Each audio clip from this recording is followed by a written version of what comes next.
Welcome to the Catholic Audio Media Podcast. We are here every single Monday through Friday, and you can hear us as you are doing as we speak on your favorite podcast platform. But let other people know. Don't forget to subscribe and comment, and that really helps us, and so more people will listen. And as you know, we come from a different perspective. I mean, here's an example.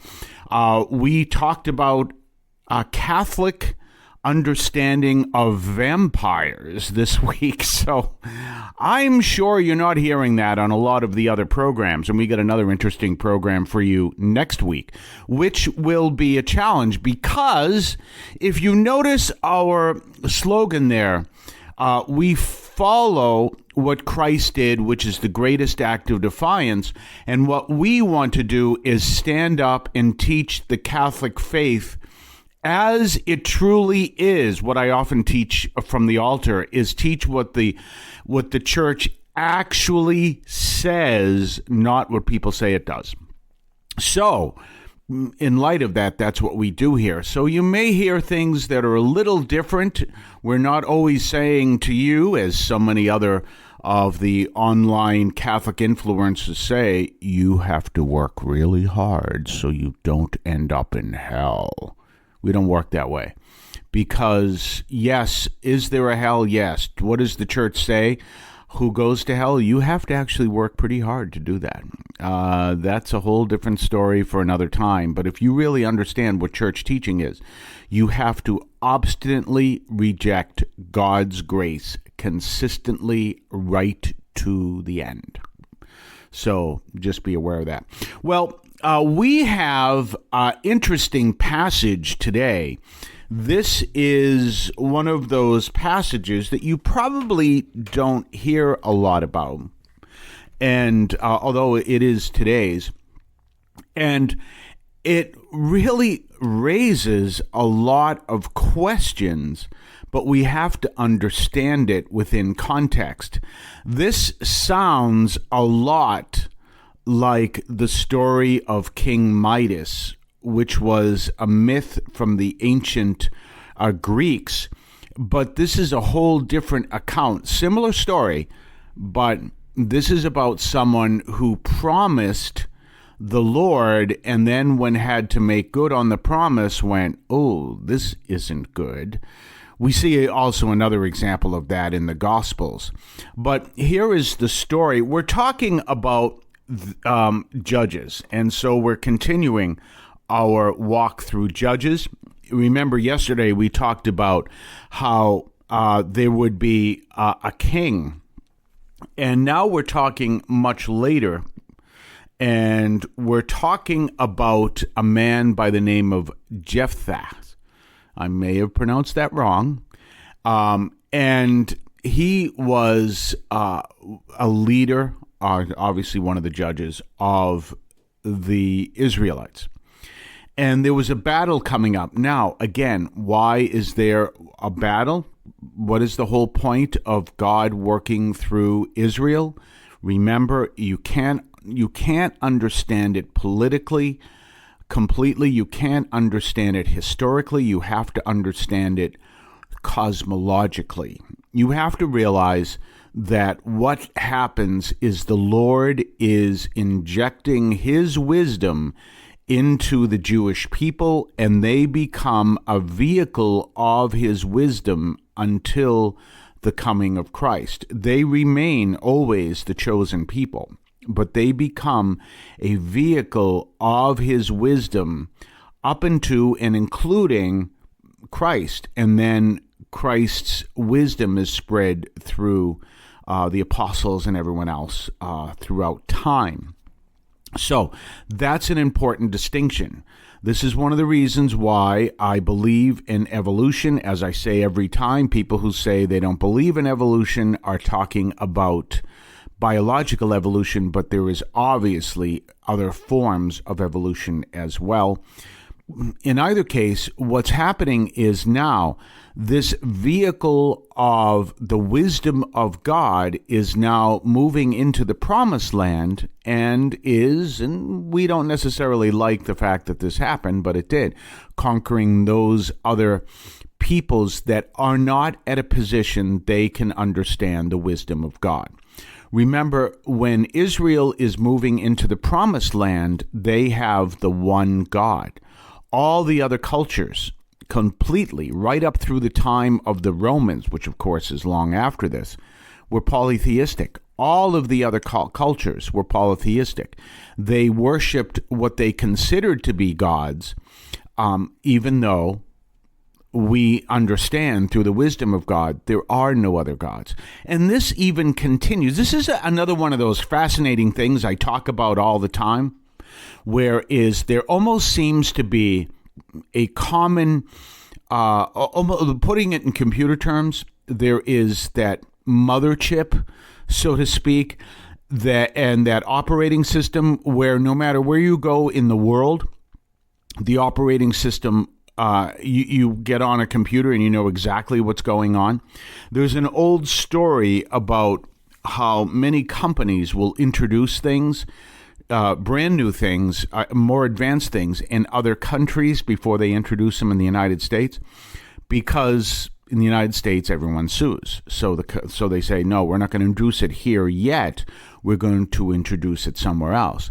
And I remember when I was in Brazil, this was obviously a while ago, and I was using Microsoft Windows 7, and we didn't have Windows 7 in the United States. I'd never seen it before, but I still knew how it worked, obviously, because the basic principles of the Microsoft Windows operating system were there. But I found it was really interesting. Oh, this is really cool. This is cool. And I'm like, but how do we have this in Brazil and not in the United States? And that's when I found out, because they wanted to get all the bugs out of it first so that no one would sue. You see that in the United States. So that's the way it works. Well, in any case, but even though I'd never used Windows operating system Windows 7, obviously it worked basically the same way as other Windows programs. So Windows operating system. So obviously I had no problem learning how to use it. It took me seconds. And I was using Windows 7. Well, but the fascinating principle is no matter where you go in the world, regardless of what Windows operating system you're using, you're going to find that you're going to be using, the computer is going to work pretty much the same way, and it's going to install the software the same way, and it's going to do a lot of things the same way. Well, it seems like there's a reality in humanity like that. It's absolutely fascinating. Why is there a whole period of humanity where people are polytheistic? I mean, you could go to a country and say, well, we worship many gods. We worship the tree god, we worship the moon god, we worship the sun god, unlike our neighbors, which don't do that. But that's not the way it worked. No matter where you went in the world, people worshiped other gods. It was fascinating. It's absolutely fascinating that this really happened. No matter where you went in the world, there were these cultures who never met each other who practiced human sacrifice. And you go, why would people be doing this? But they never met each other, and they all did it. So there obviously is some kind of a common pattern of thinking, like I said, almost like a motherboard in every person's life that is there. And then when you have this injection of human wisdom, of divine wisdom into this one people, they become the source of a new way of understanding. Do you understand that? Do you see that? They become a source of a new way of thinking, a new way of understanding.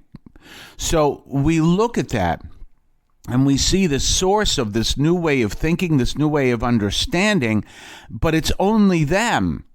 And they eventually, through this process that we were talking about, they eventually become the base source that everyone learns, especially after Jesus comes and he dies and resurrects. It's fascinating. It really is. It's one of the most fascinating things I've ever noticed. Well, we're looking at, so what happens is God is calling the Israel to move into the territory. Why? He's going to use that territory as this source of his injection of wisdom. And when they turn away from the Lord and they start reverting back to the ways of the pagans around them, the Lord has to say, either you return back to me, or really, I need to either discipline you or eliminate you, because I can't do anything with you if you're rejecting your very reason for existence, raison d'être. Now, this is fascinating. This is absolutely fascinating. So when I understand all that and I look at that and I see that within the context, I go, wow, this is that principle again. So here it is. Israel is being moved into the territory. We're not too happy the way this happens because it's a war, but it happened. Okay. Now, one of the things we look at in light of that is this particular message. And this is a really interesting story. It's not one you're going to hear normally, except for obviously it's a daily reading. So you're always going to hear it around this week in Ordinary Time, which is, of course, the 20th week of Ordinary Time. It also, by the way, is the feast of St. Pius X. So you have this judge by the name of Jephthah. Now, I should use the term judge. He's really a leader, so it's not like he's, sitting in a courtroom behind a bench and the whole bit. No, he's a leader. So he's the one who is a leader, and he is there to bring his message of leadership, so that they are conquering those that are living on the promised land, so that they can live on the promised land. Okay, so this is what they're doing. So they move in, but this is something that people do all the time. So Jephthah makes, and I may be pronouncing that wrong, makes this statement, this promise to the Lord. Do you ever do that? Lord, if you're... This happened yesterday, and I'll talk to you about it on the other side of the break. You're listening to the Catholic Audio Media Podcast through your favorite podcast platform. And don't forget to let other people know who we are and where to find us. Remember, we're going to be dealing with topics here that are unique, are different, are the kind of topics that you go, well, no one else talks about this. Well, that's what we're going to do, because we're really here to teach you what the church actually teaches, not what people say the church teaches. Because a lot of what people, what the church in church says, this, that, and the other thing. No, it doesn't. And this is one of the important things we have to look at. So anyway, we're going to be back on the other side of the break. We'll be right back right after this. You can now leave a message for us, which we can air and discuss on this program. Just call 617-297-7452. That's 617-297-7452. 617-297-7452. Feel free to call, leave a comment, a question, or even feedback, and we may play it on the air. I can discuss your comment or question as well, so give that a try. 617-297-7452, 617-297-7452. Don't forget to subscribe to us on Patreon. Patreon.com/Catholic Audio Media. Patreon.com/Catholic Audio Media. Check us out. Check what we have to offer. Previews of upcoming podcasts. Previews of upcoming columns over at CatholicAudiomedia.substack.com. Your ability to comment, make suggestions, even make suggestions in upcoming programs. Check us out. Patreon.com, Catholic Audio Media. And don't forget, when you sign up for Patreon, we're going to start talking about bonus material we'll be putting on that, and that will be for a subscription. So that's going to be coming up soon. So sign up for patreon.com, and it'll give you more information as we go. Patreon.com/Catholic Audio Media. So anyway, I carry my keys on my right belt loop with a carabiner. I learned this in the Navy, and I've been doing this since I was in the Navy. That's 40 some odd years. One of the reasons why I do that is when I lose my keys, I become like Godzilla. If you ever find out, if you happen to be living with me and you find out I lost my keys, run for the bunker.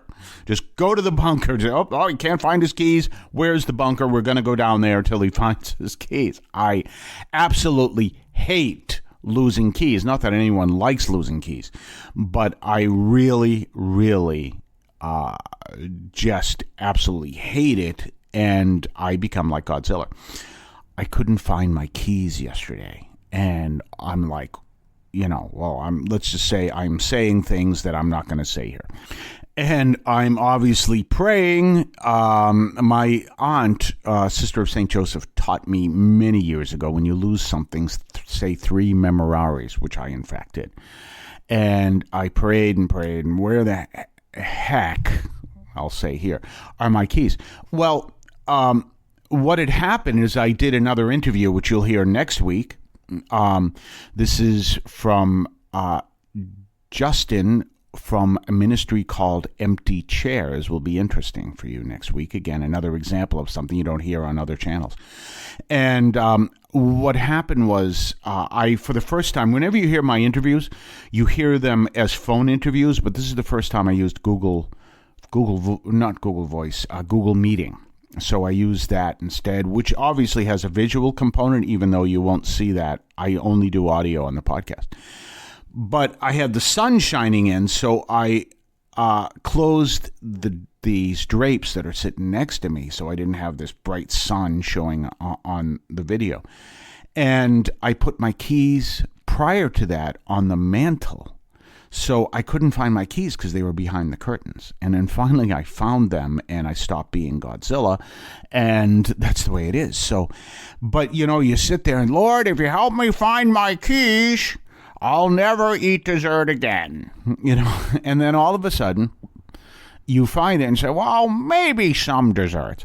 Well, today we're looking at this same principle that's being played out, where Jephthah says to the Lord that if he helps him conquer their enemies, then he will sacrifice anyone who comes to his door.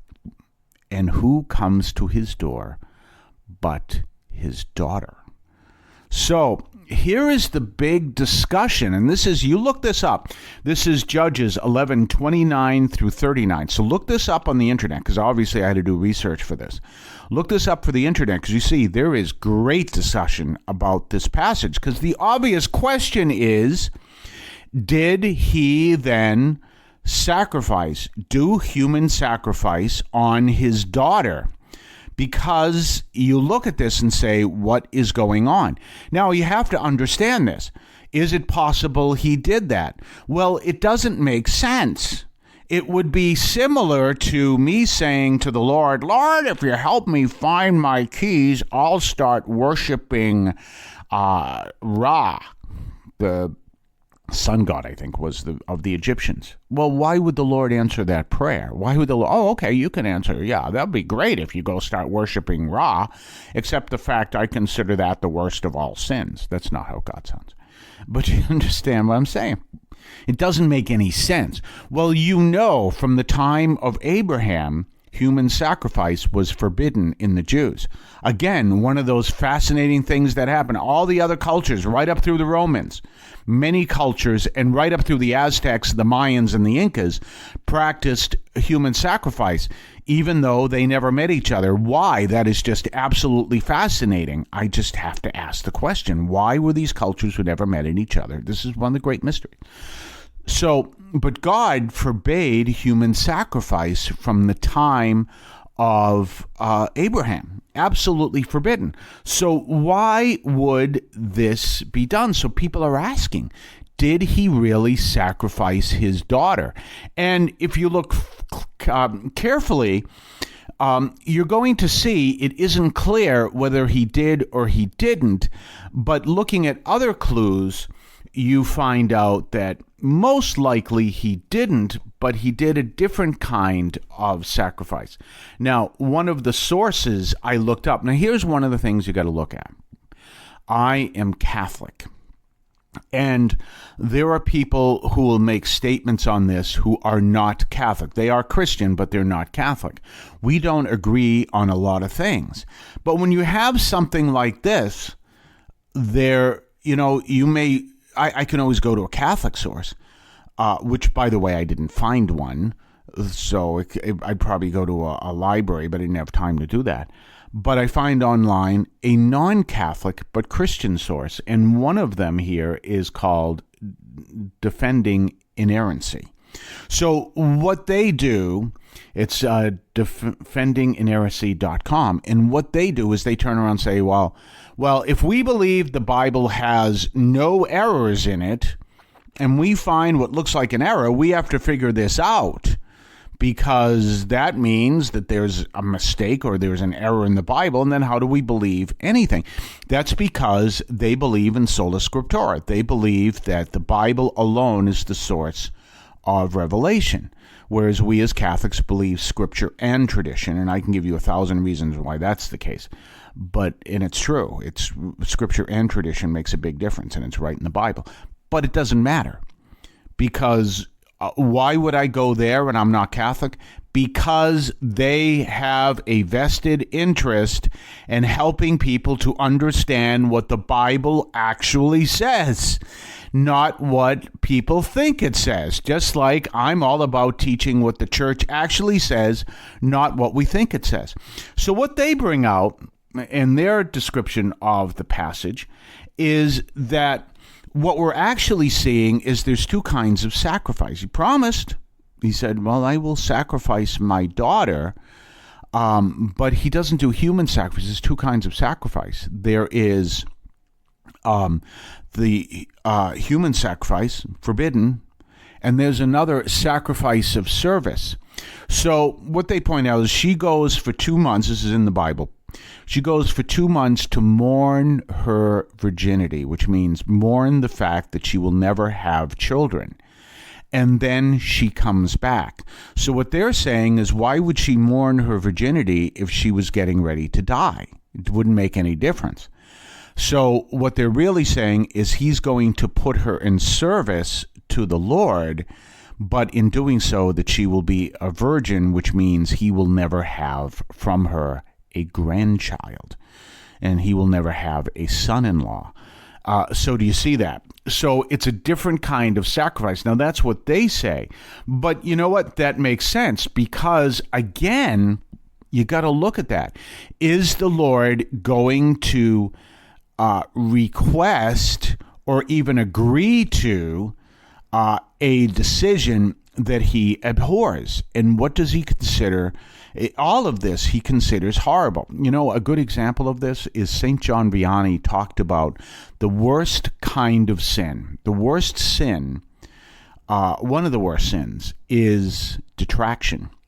Look at how many of these ministries online, these Catholic ministries online, and even some Catholic journalists in traffic in detraction, always ready to trash people in the church and everything else.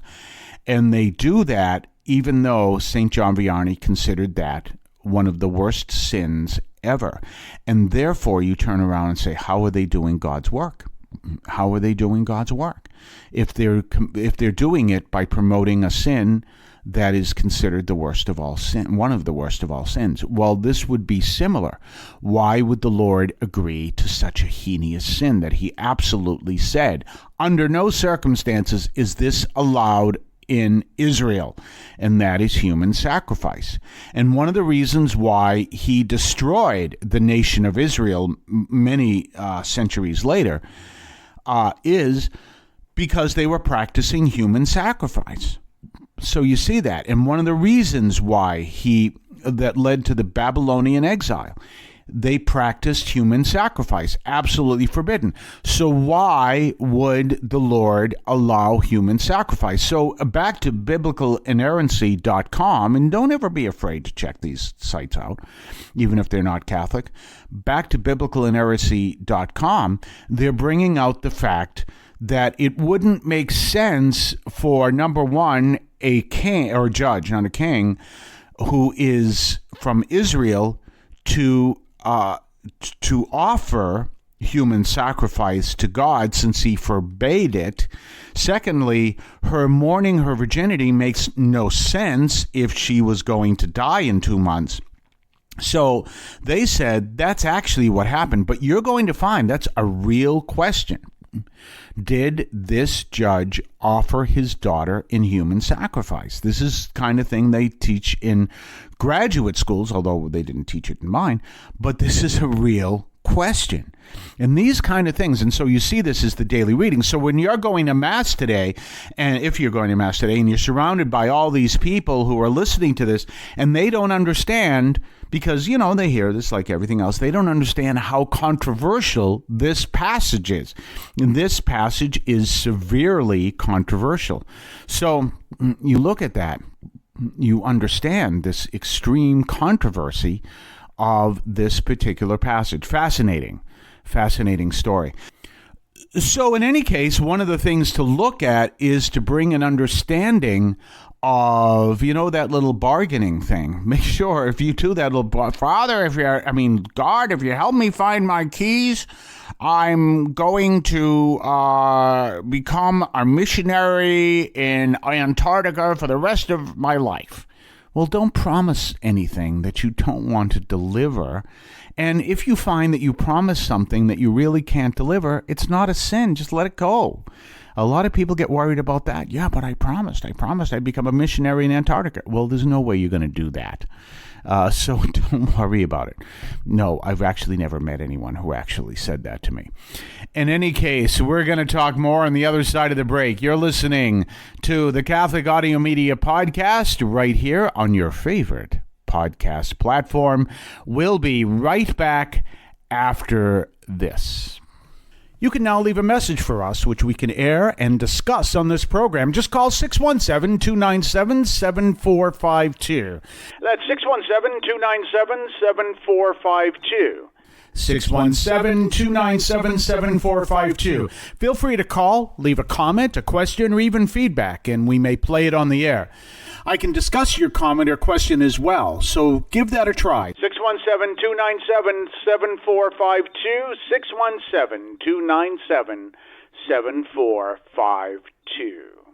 Don't forget to subscribe to us on Patreon. Patreon.com/Catholic Audio Media. Patreon.com/Catholic Audio Media. Check us out. Check what we have to offer. Previews of upcoming podcasts. Previews of upcoming columns over at catholicaudiomedia.substack.com. Your ability to comment, make suggestions, even make suggestions in upcoming programs.